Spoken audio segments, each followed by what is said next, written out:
Hi, everybody. Um, so this, I have some questions regarding this this Yahya Sinwar, the one who took over after Ismail Haniya, and I know very little of it. The only thing I know was that he was taken on the surface and no hostages, which to me is very strange because the reasonable thing to do would be to be down in the tunnels, and the of course, it will be crucial, not just for like, arguably it's an important bargaining chip for Hamas, but for Sinwar specifically, having the civilian hostages would be pretty much the only bargaining chip. And so him being on the surface with no hostages, I'm just going to lend in some speculation here because let's keep in mind for the folks in the audience who may be new, hopefully, that's what we do here. We're just a bunch of regular dudes. We're having our speculations on, and while there are only regulars on here, if you are a new person who want to get on, just write in a private chat, and one of us is definitely going to be wanting to go backstage in favor of having a new face. Welcome, Mohammed, to the open mic, by the way. So on the speculative side, there need to be a very Sinwar was no fool, and he was also very ruthless. So it would need to be making some very concrete sense for him to go up from the tunnels. And to me, that's a kind of conflicting logic, right? Because as far as I was understanding it, most of the tunnel networks had actually not been swept or blocked off. As far as I understood it, what they had managed to do was take many of the entrances, because Hamas had, like, from a military point, they had used them as ambush assets. But once they had used it, hey, Nunya. Yes, I saw that one, by the way. They have a new channel. I guess we can link it later. But from what I've understood it, like the tunnel entrances, many of them had been detected because they had been used militarily by Hamas as ambush assets. But when you use them, you also kind of uncover them, and so the IDF will go after and block them. And so the way I would the closest reasoning I can come to here is that Sinwar must have been in a section of the tunnels where he deemed it more dangerous trying to cross through, because there are IDF troops down there. They just cannot be everywhere, right? So they must have been in an area, and he must have known that it was too risky as far as he was concerned, and safer for him to surface and maybe move over to another area. Fine, I'm pretty sure someone can explain that one a little bit better. But here comes the one that I find the most difficult to kind of square up: the hostages. Because the only way I can explain it, like, it is his only bargaining chip, right? So he would be foolish to let it go. But if he doesn't have it, the only explanation I can find is that they're dead and too much of a hassle to be dragging around. So if that is the case, do we have a lot of verification of the hostages even being alive? And, like, is that still a bargaining chip for Hamas at all? And yeah, any fingers, like, maybe if anyone has any. Yeah, Gabriel, please. I'm pretty sure it's been pretty well established by now that the hostages are no bargaining chip at all. There's been some token expressions of concern for the hostages, but the hostages now serve mostly as a pretext for all the onslaught. So, what could he have been doing up there?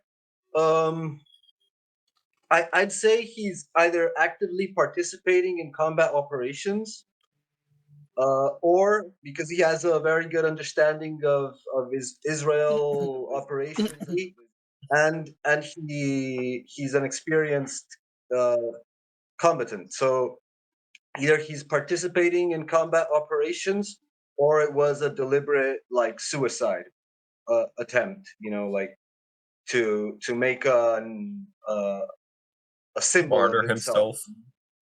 Yeah, I would do it. Like, if I were in a desperate position, it's like it's an option, because it's like ensuring a renewed morale to the troops. So that's my. I just want to say, with what Gabriel was saying too, in regards to the hostages. I mean, like, here in the States, if it's on Israeli TV, they're Israeli hostages. If they're dual citizens and it's on Fox News, they're American hostages. And they always ask, oh, why aren't the hostages released? I mean, it's pretty obvious at this point the hostages are a political talking point when it's convenient, depending on what they're trying to ask for or convey or get across. But I mean, I don't think they've really give a damn about the hostages anymore, because they've killed them.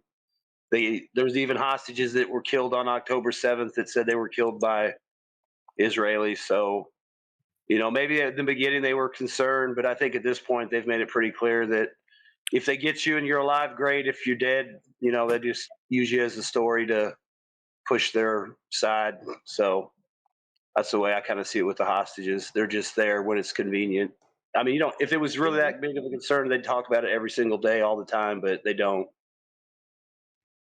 Yeah, one more thing. Okay. Consider that most of the hostages that have been released have been a PR disaster for Israel because they have no like terrifying horror stories to like reinforce the idea of these brutal medieval bloodlust and completely barbaric terrorists. So it's been proven to be like terrible to free the hostages. So I'm pretty sure that's part of the calculus. That's a good point. Yeah. Okay, can you also just pass the thing to, because both Nunya and Shadowy are having the fingers, so if they can answer. Also, I am curious to why he would still surface though, because to me it makes more practical sense to be doing the fighting in the tunnels. I guess Shadowy and then Nunya. I forgot who was first. Nunya, I think it was you. Okay, cool. Hey guys. Yeah, just to follow up on Vaughn's point with respect to the hostages, yeah, I'm in full agreement with him. I think they're more or less a ploy, a pawn right now. We're never going to hear about these hostages ever again. Maybe one day they'll turn up, but I have my doubts because they're useful for both sides. They're useful for Hamas, obviously, as a bargaining chip. They're useful for the Israelis for the exact opposite purpose, right? They can keep this going if people still believe that there's hope for the hostages. So that's why I just don't see them ever seeing the light of day again. With respect to the Hezbollah commander who was killed, I can't pronounce his last name. My understanding was he was actively on the front lines, engaged in fighting with his troops. So when he was killed right on the front lines fighting. So that's what they say anyway. Take it for what it's worth. But my understanding was he's been on the front lines with them ever since Israel went in. So go ahead, Shadowy. I just wanted to make sure of one point about how he died. All the reports we have, did they come from only from Sahel? Or do we have other sources about what's happened exactly? Because if all the reports come from Sahel, basically it could have happened anywhere, even in the tunnels. We don't know. And they just create this story of what is happening. We have to be careful about where the information comes from. Of course, it's pretty sure that he is dead, that there is no issue about that, but the how, Okay. are we sure? Okay, that's a good question, but you know what? I will easily kick back on that one, because if it was something that the IDF had just simply tried to do for propagandistic purposes, then they would have also the hostages present. And because there's one thing here: you can say that the hostages are no bargaining chip, but that still doesn't mean they won't apply on the optics. That has already been well established. So if you were to be using the hostages anyway, if you're surfacing where you are actually more likely to be recorded, well, then you do like any other hostage situation. You have the gun to their head, and it's like, okay, now you're going to comply to my demands, or they're going to die. And if the IDF were to be then in public saying, well, we don't give a fuck, or just drop a missile, that's going to be a little bit more than even they could swallow, right? So there's something there that's still kind of missing for me. Like, I don't think because it was only like a footage of a drone that came in and something, he threw a stick and then shot him, but you can really see him very clearly. So I do kind of get where you're coming from there, Shadowy. Like, you can see it's Euro, were you trying to say something? As far as I know, what happened was that they got a leak. IDF got a leak where he was about surfacing and all that. He probably wasn't continuously in the tunnels. He was up, and in Gaza, that's probably where they already broke through, cleared everything, cleared the tunnels. So he came probably with the civilians, and they got a leak about his location. And they jumped in and surrounded him with a tank, also firing. And the drone was just visiting if it's safe to come in. And after that, they fired another shot that kind of maimed him or left him unconscious. They came in and shot him in the head. That's as far as I know exactly. But they got a leak, which is kind of for that area. It seems like kind of usual thing. The leaks are no. They're having a huge Normal. I think the easiest explanation is they don't move the hostages around all over the place. They probably have places they keep them. They're probably not anywhere near where the Israelis think.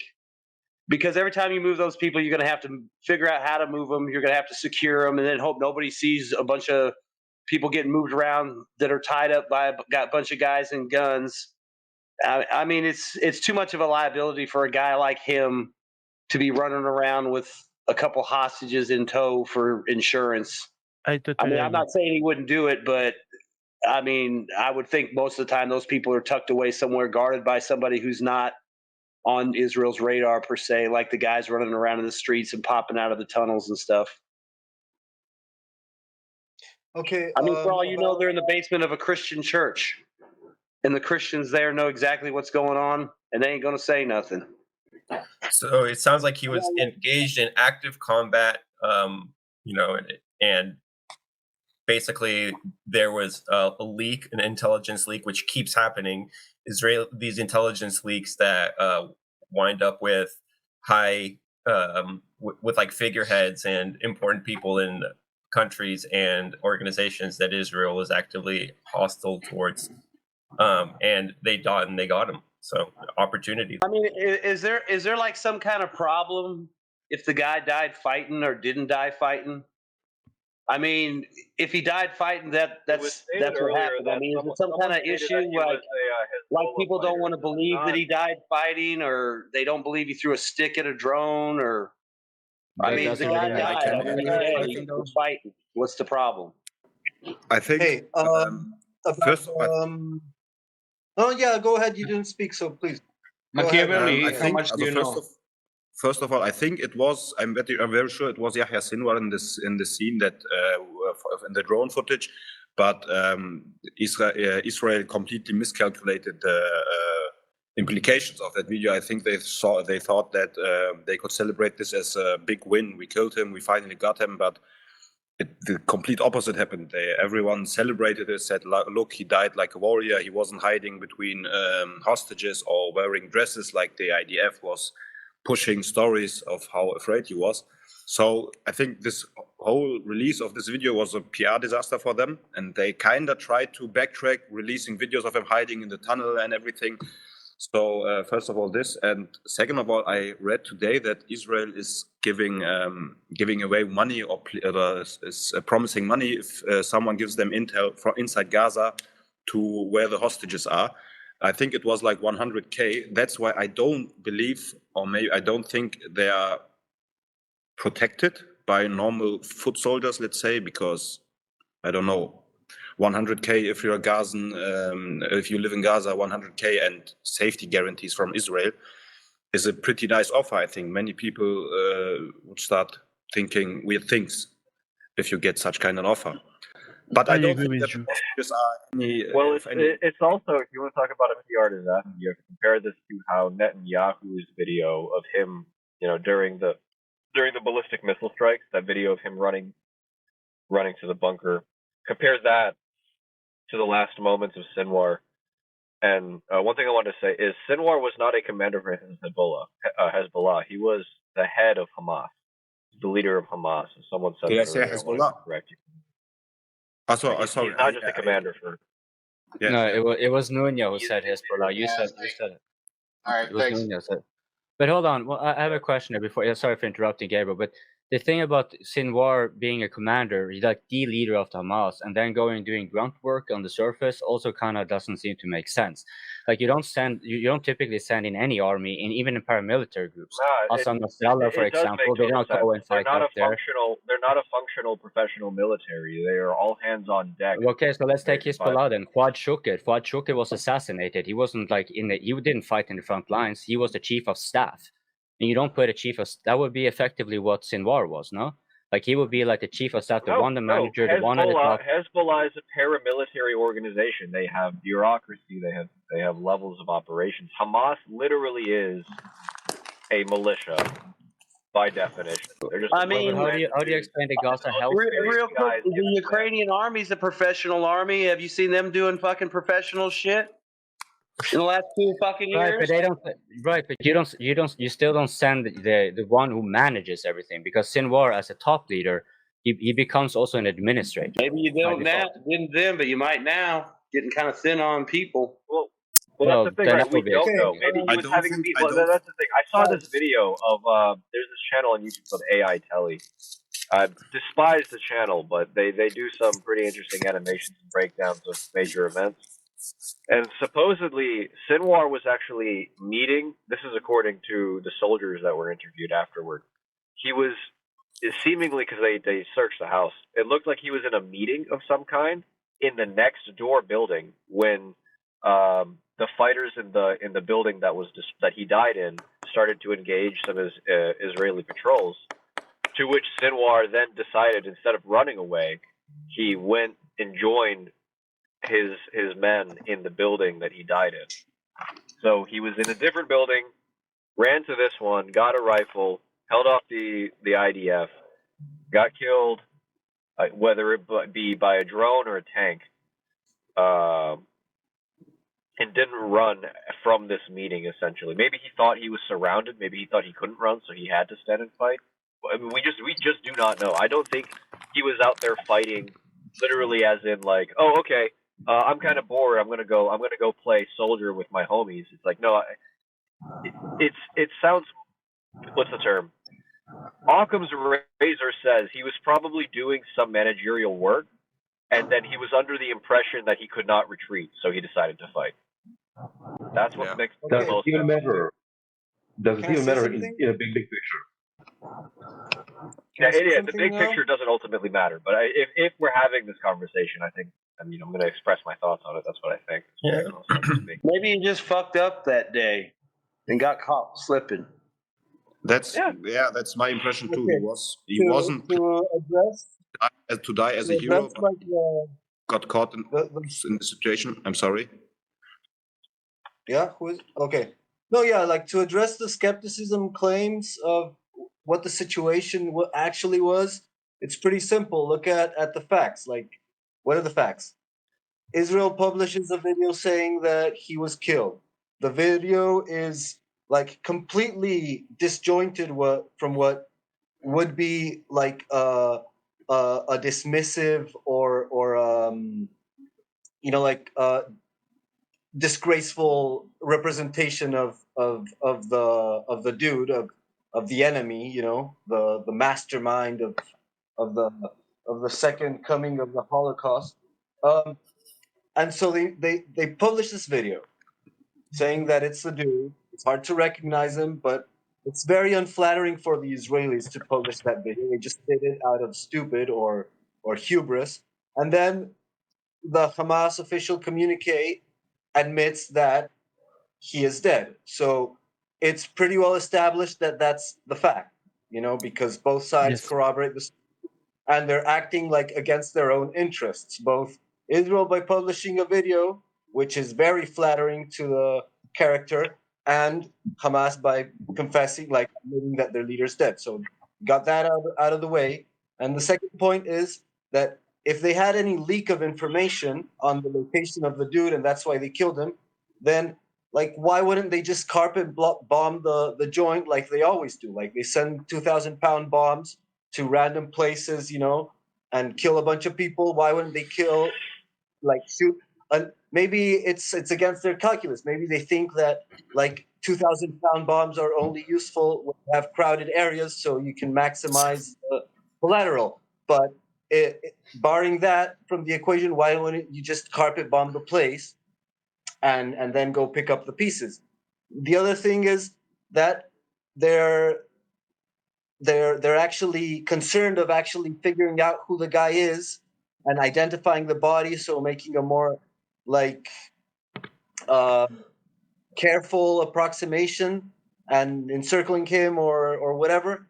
But what I had heard is, I don't know how true it is or not, that it was like foot soldiers who caught him. It wasn't a special forces operation or anything, which would be like it was a patrol. It was one. Yeah, and they also stole his watch and ring, I think, too.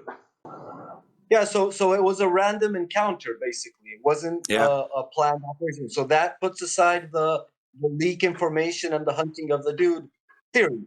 And like, why was he there? You can speculate all you want, but like, he should be safe. Like, if he's the leader of the group, he should be safe and guarded, because he has to take care of all the administrative issues. So clearly he's not the leader. First of all, like, if he's doing combat duties on the surface, and it's pretty clearly established by the video that's on the surface, and it's a remote area. I mean, it's not like a civilian population. It's not a refugee dense area. It's like a combat zone, pretty remote, all battered buildings and empty. Combat zone. So he probably was at some sort of combat mission or movement, and all those things are kind of irrational for a leader. So clearly he's not a leader, and I'm pretty sure, like, by all the history of targeting of leaders of the Israelis, that the actual leaders can't be the nominal leaders. It's like just impossible, because whoever you name as a leader has a massive multi-dimensional surveillance target on his everything.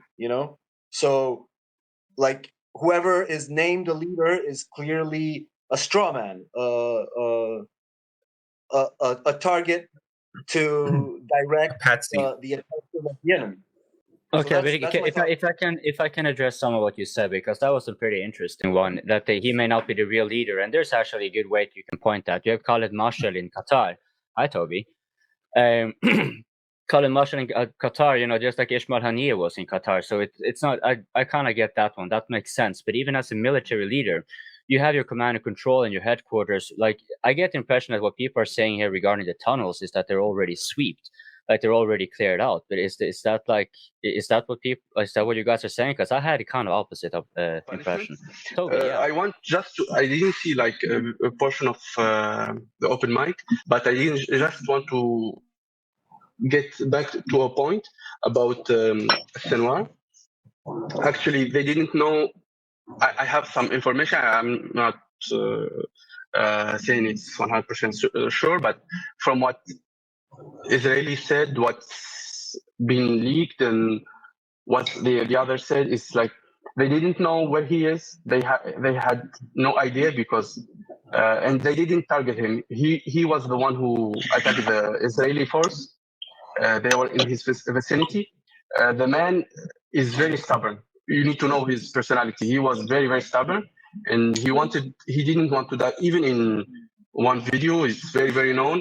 He didn't want to die in comfort or because of a sickness. He wanted to die as a martyr. So he was going. He did go to attack the Israeli force, and you see the videos. And even they didn't know that it was him until they approached the drone, and I think it's a mistake. They leaked that. After that, after it's like I think 6 or 12 hours, they when they make the drone go, and when they suspected it was Sinwar, they went and took the finger to run the DNA, because they have the bank, because he was there, and they discovered it was him, and you know the rest. So this is the information that I have after a lot of sources, and even Israeli sources. So I think they wanted to portray him as a coward, as someone who's. They said he was like dressing as a woman, and he was covered by hostages, exactly, and they had a lot of things to say, but I think this is another proof that you need to take what Israeli says in a grain pinch of salt, a barrel pinch of a barrel of salt.